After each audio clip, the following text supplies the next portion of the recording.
Hi there, I'm Roxanne Miller and I'm really happy to see you back on my channel.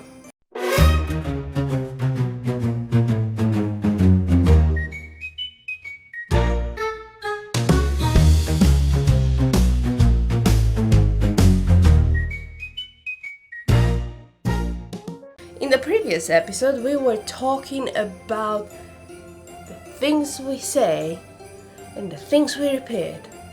We become them. And I already told you that Romanian saying that says the mother of all learnings is repetition. And it's valid in all points of life, starting with what we say, what we do, what we think.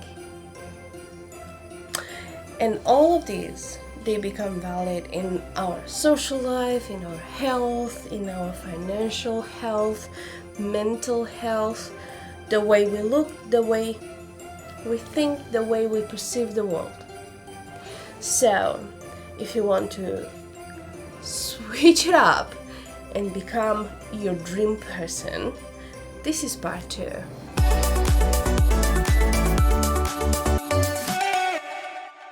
How are you with your finances? What do you think about yourself in relation with money? What do you think about money? What have you heard growing up about money? For instance, I've heard that only bad people make money, only bad people get to live a good life, the others have to struggle, that money are the source of all evil, and that it was a continuous struggle. Oh, and when you have it, you better hurry up and spend it, mostly on things that you don't need, because who knows when you get the chance to do that again, right? But it's important to have healthy habits regarding money, such as saving money every single week. Start small if you don't earn a lot, but over time you will get a safe blanket. You will have something to rely on if needed. Now it's interesting because, for instance, in Romania there was a culture of investing back in the communism period, and people had dividends from the state's companies. After that, in the 90s, people forgot about it, and this kind of financial education was not passed on plenty of my generation, for instance. Investing money doesn't require, because in my humble ideas a few years ago, I thought that you need to have a lot of money to start investing. I've been proven wrong. You can actually start with $50, but start today. Today is the most important day of your life regarding your financial health and your financial habits. I talked a little bit about saving. Now, we have another saying in Romania. We are full of wisdom that says you gotta save money for rainy days, and actually it's a universal saying now. Maybe we translated it at some point, but the thing is, nobody ever told me what are the rainy days, and because I consider them the days in which I wouldn't have money, like the days in between the end of money and next paycheck, right? What are the rainy days and how much do you need to save? And from what I've learned this year is 3 to 6 months for a single person or a couple, and 6 to 12, rather towards 12 for a family. Months of living, like how much does it cost you per month to live, and then you multiply that amount for the months in which you want to feel safe in case you lose your job, you get an accident, or so on. But then you will feel safe and you will know that whatever happens, you have yourself safe. I grew up in the 90s in Romania, in the 2000s, and these were my forming years, and it was chaotic. Romania after December 89 was in a deep chaos, and everybody acted like it was a jungle. So obviously it was a lot of scarcity, not to mention that people that have been adults through the past 5 years of the communism have had to stay in line to get their portion of food because it was on ration, and everybody had, like, I don't know, a liter of oil for a week and stuff like that. So that kind of behavior, society behavior, political behavior, created in a lot of people the scarcity mindset, and that was obviously passed on to the future generations. So I grew up with this scarcity mentality because we didn't know when we can buy food next. We didn't know. And actually, I lived in a house that used to be taken by the government from the original owner in the communist period, but then it was left like that. The righteous owner would get it by suing the state. So it was a mindset in which, in a period in which we didn't know if next week we will have a roof over our heads or not. So growing up like that gets you to have a lot of scarcity. And when you live in scarcity, that is a lot of stress, and that is a lot of missed opportunities, because when you get the chance to do something but you are scared of it not succeeding because you don't know if you have finances for the next week, for instance, it's really hard to be able to focus on the things that are meant for you. So you are wasting your time on things that are consuming you, such as a job that you hate but you have to keep, because otherwise you wouldn't be able to pay your bills and keep the light on in the house, right? Now, to change the mindset is not an easy task. And to change yourself is not an easy task. You have to repeat to yourself that you are abundant, for instance, that you are a source of abundance, that you are blessed, that you are worthy. Because when you grow up with a scarcity mindset, you are also feeling unworthy plenty of times. So you have to work on this, and it takes time and patience and discipline. You have to think from the point of view of a person who is abundant. You have to go there and feel the abundance. And if you look around and you don't see the abundance, think of that the things you have today are things that you wished for and are things that you have repeated for. So if you are content for what you have around you, be grateful. Be grateful, because abundance comes to the people who are grateful. Abundance comes to the people who feel happiness in their hearts. And feeling happy for whatever you have around you and feeling grateful is acting like a magnet for more. Nature has this interesting law in which it gives to those who can receive. It gives to those who can ask. So learn to ask, learn to receive. And again, this is a process that takes a lot of time, takes a lot of patience, and takes a lot of discipline. But once you get a hook of it, oh my god, it's totally worth it. And you can actually see that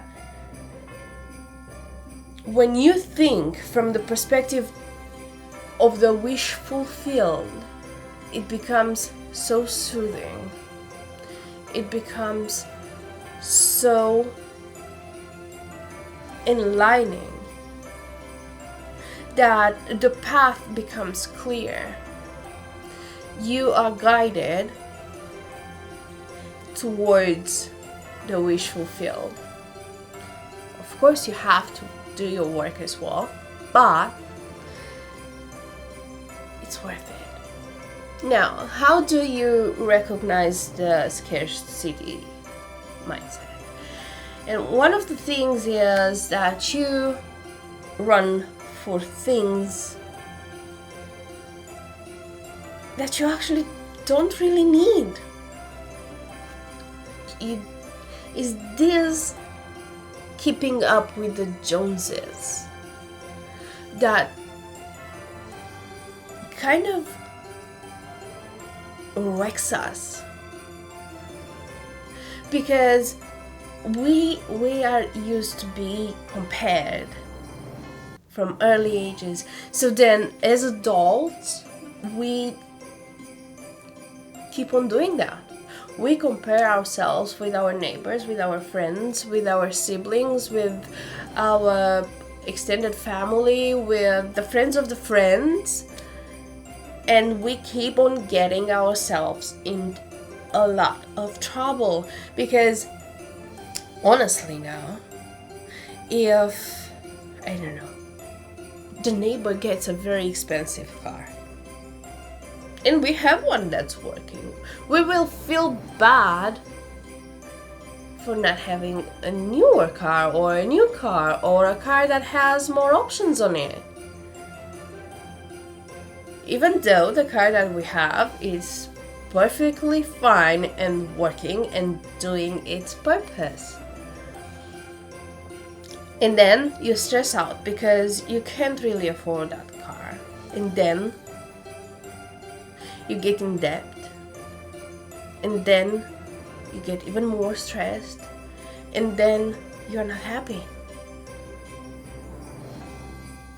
Because what led you to do that expensive purchase was a scarcity mindset. Then there is a fear of running out. I've seen growing up plenty of TV shows from US with the people who go and buy with the coupons. This thing had a little bit, I don't know if it's still going on, but it didn't have a lot of success in Romania. And they buy in bulk things that they don't really need, just because they are on sale, just because they are on the coupons, and just because they don't want to run out. They fear the idea of running out. And I remember I had a period in which I didn't want to have my fridge empty. And that is because in my childhood there were plenty of times and months and weeks in which the fridge was empty, and we were blessed to have a piece of bread, and we were even blessed to have some margarine, right?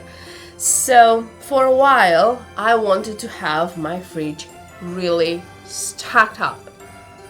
The problem was that I was throwing out a lot of food, because who can eat an entire fridge before things get spoiled, right?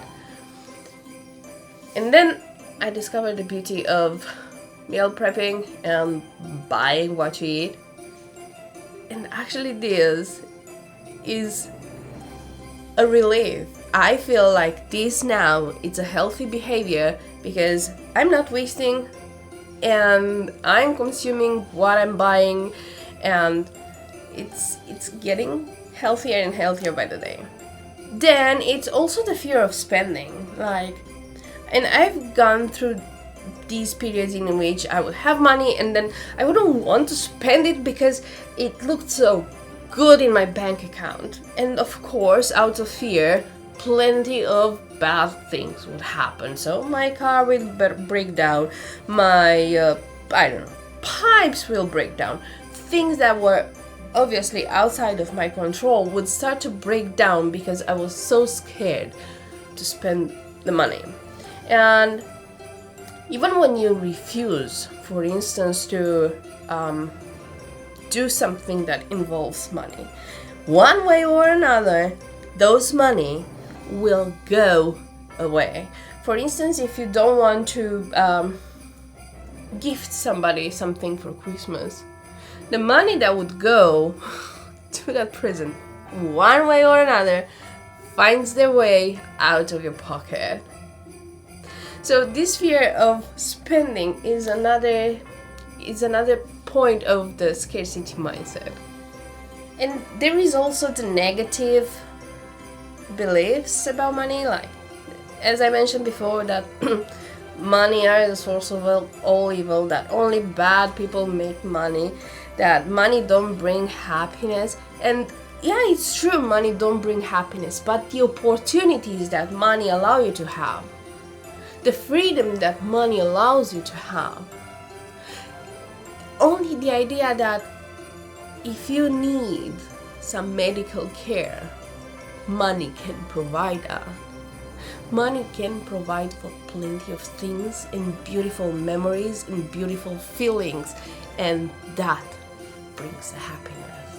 Money is energy, and once we learn to see money as a tool and not as a goal, our life gets a lot easier. We have been educated over time that we need to save money, we need to have a house, we need to have a car, because this is how you build wealth, you need all these assets. But is that really true? Do you really need assets in order to build wealth? For instance, I remember that in 2011, apartments here were close to 100k. 70, 100k depending on the size and on the area of the town. After that, it lowered because plenty were built and the prices lowered. Now, when the Russian-Ukrainian war started, another financial crisis started in Romania. Inflation went through the roof, and apartments are now up to 120k, 150k. So the same apartment that I would have been able to buy in 2015 for 60,000, now it's 140, and it's less than 10 years. So is it building wealth? And also, it wouldn't have been a new apartment, it would have been a fixer-upper. So the money that I would have invested in order to renovate an apartment would have actually now made a difference in between the initial value of the apartment, and what I would be able to sell now for to increase my wealth or whatever. We need to see money as tools. We can actually use them to invest, we can actually use them to help, we can actually use them to make our life better, we can use them to buy back our time, we can use them to create those beautiful memories with our loved ones. And once we get to see them as tools, we start to learn how to use them. Just how you learn how to use a screwdriver or how you learn to use a computer. It's a tool. You need to learn to ask yourself, what does financial freedom mean to you, and really define it. It can be the choice of option. It can be the choice of the day in which you want to work or not. It can be the idea that if tomorrow you want to hop on a plane and go in a holiday, you can do it. It can be not having medical bills. It can be whatever you want it to be. And then ask yourself, how can money help you get where you want? How can money get you to the wish fulfilled? How can money help you build an amazing life? I spoke already about it, but shifting to abundance mindset helps a lot in getting a healthy relationship with money. Being thankful for what you have now allows you to act like a magnet for more. Now, shift from surviving to thriving. And you can do this by investing in yourself. And I don't mean by buying you things that you don't need. I mean by developing new skills, learning a language, create something with your head and with your hands. Go get a class, learn something new, read a new book. All of this will change your mindset.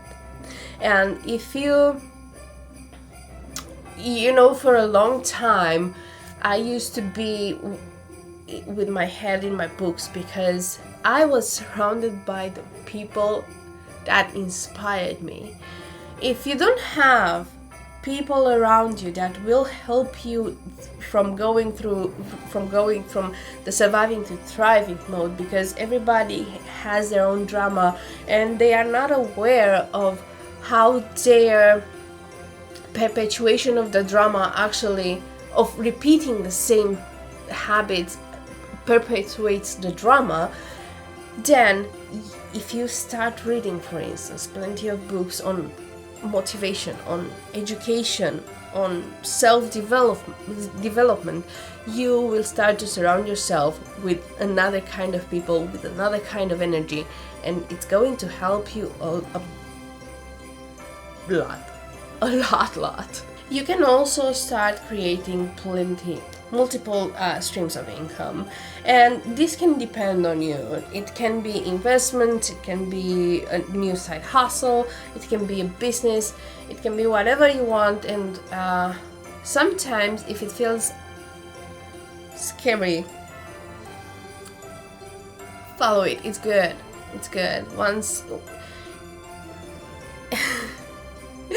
it's I've been through it. Sometimes it's really scary to start something new, but when it's scary, that's when it's worth it. And also learn how to think on the long term. If you're thinking weekly based, that's where you're going to be stuck. I remember back in 2013, I was working in a club and the girls asked for a raise, and the owner of the club said, okay, I will give it to you, but that will cost me X amount per year extra. So you will have to come up with ideas for me to make that money so I can give it to you. And that was the first time when I heard somebody think for a 1 year length. And then I heard other people say that, there is a short-term credit for instance, from a bank, and then there is the long-term. And it kind of started to shift gears in my head. For a long time, I've been thinking weekly and then perhaps monthly sometimes, but basically I was thinking weekly. So when you start to think of your finances by year, and then by 5 years, and then by 30 years, and you see, for instance, your investments compounding, that's when you actually start to create something.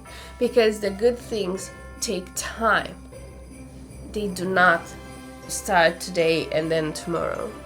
Now, to develop a healthy relationship with money, you can do plenty of things, but what I find helpful is this idea of debunking it. Money is not taboo. Talking about money is not wrong. Talking about money brings knowledge, and if you talk about money with the people around you, you will see different mindsets, and you can pick and choose whatever you feel like it can work for you. Now, money or energy is everything around us. So once you start to understand this, you will actually understand that you have the choice on how to spend it, how to invest it, and how to save it. And another thing that I actually had to learn the hard way was to live below the means. I would for years spend to the last cent and then borrow some until the paycheck, and it was not because I was not earning, it was because of this scarcity mindset that was perpetuated by not having it, because I was spending it on the things that I actually didn't need. And I remember last year when I decluttered my wardrobe, I looked at the pile of clothes and thought that it was like the pile was used to be money that I could have used in another way, not buying things that I actually haven't even worn. Like, they still had tags on them. Living below your means also means being aware of the house you can afford, of the numbers, right? And don't go by the monthly payments, go by the long term.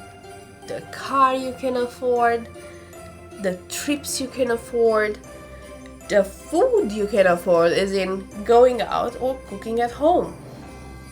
And honestly, I will choose cooking at home because of my allergies and my intolerances and stuff like that. But going out also, can be a decision, like going to the expensive restaurant or still going out to the neighborhood pub, which is not as expensive and the food is good. So see, whatever we want to do, there are decisions that we can make in living below our means. And if, for instance, the rent is too much for what we can afford, then we can actually go and look for another rent that's cheaper and we can afford. Mortgage comes with phantom costs, cars comes with phantom costs, and so on. So if you're not educated about them, you will find yourself in, again, a scarcity mindset and in a struggle instead of thriving. And for this, you can actually go and check out I Will Teach You to Be Rich by Ramit Sethi, and he explains a lot of the details of a conscious plan, spending plan, and then you will see how much you can afford and you can actually make the math on it. And it's really easy and simple, and it's actually relieving. Now that I told you about Ramit Sethi, I can also recommend Napoleon Hill, Think and Grow Rich, and I can recommend Morgan Housel, Psychology of Money, and there are other plenty of people who talk about financial education, and you can get your information from here and there and apply them to what you think. But it's very important to educate yourself because plenty of the people around us have no idea about it. My mom is an accountant and her financial education is missing 90% of the information that I know today. You need to learn about investing. You need to learn about budgeting with intention. For me, the idea of budgeting sounds like diet and I'm resisting it, because whatever it feels constricting, I resist. But I started to tell myself that I am a non-resistant person and I am learning new things every single day, including these things like budgeting, and it starts to work better and better every single day, because we become what we repeat. Learn to let go of the fear of losing money. Once you understand that everything that surrounds you is energy, and if you lose it, you can have it again, or even better, you are released of the shackles. I'm getting goosebumps. I used to say that I do not care about the value of things, I care about the value of people around me. The reality is that I do care about the value of the things that surround me now. But if there is something that would happen and I would lose it all, I know for sure that I will find a way to create it back, because I am abundant. I am abundance. I am creative and I can create my universe again and again and again. And you can too. Once you understand that the things around you, the money in your bank account are energy, that's when you feel free, because energy flows into the universe and fulfills the plans, and you are part of the fulfillment of the plan. And moving forward from this, you can actually take in consideration the idea of a calculated risk. You can invest in something, you can understand that you can lose them, but the fear of losing it won't cripple you. So plenty of times conquering this fear brings you plenty of financial rewards. And then trust the process. Energy flows in the universe and it has a natural cycle. Trust that everything that's good comes to you. Abundance, money, they are a mindset, not a number. If you tell yourself, once I'll have $1 million, I'll be happy, you'll be still in the shackles, because it's not the number that will bring you happiness and peace. It's what you can do with the money. It's what you can create with the money. It's the freedom that you have. It's the memories you can create. It's the state of health that you can find yourself in. But learning to build this amount, it's also learning to love yourself. It's also learning to accept that you are worthy of it. It's also learning to receive. It's also learning to give. It's learning to be grateful. So I wish you all of these. Take this affirmation. I give thanks for the millions that flow to me by divine right in perfect ways. Thank you for sticking up with me up until the end. I know this was a long video, but I was really passionate about it, and that is because I have been through my learning process with money, and I'm really happy to share what I found with you and to share what I understood with you. So if you liked this video, please give it a thumbs up. If you haven't subscribed yet, please subscribe, because it's going to help me with the algorithm, to push these kind of videos to other people who might benefit from these ideas. Up until next time, please remember that you are loved and you matter and you are precious, and be grateful. Up until next time, I salute the divinity in you.